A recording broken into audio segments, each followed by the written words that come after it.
দেখো বন্ধুরা, আমরা পেহেলগাঁও যাওয়ার পথে দাঁড়িয়েছি লাঞ্চ করার জন্য। আমাদের গাড়িটা দাঁড়িয়েছে, তো আমরা সেখান থেকে নেমেছি।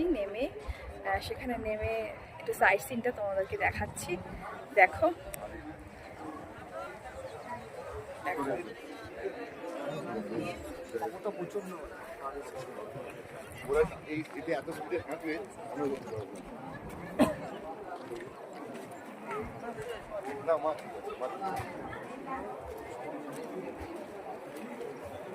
যেদিকেই চলতে যাচ্ছে সেদিকেই শুধু পাহাড় আর পাহাড়, চারিধারে শুধু পাহাড়, অপূর্ব লাগছে।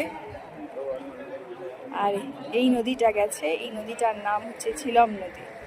এটা পাকিস্তানে গিয়ে মিশেছে, পাকিস্তানের উপর দিয়ে গেছে এই নদীটা। দেখাচ্ছি তোমাদের, দেখো নদীটার আওয়াজ, স্রোতের আওয়াজ আমরা এখান থেকে শুনতে পাচ্ছি।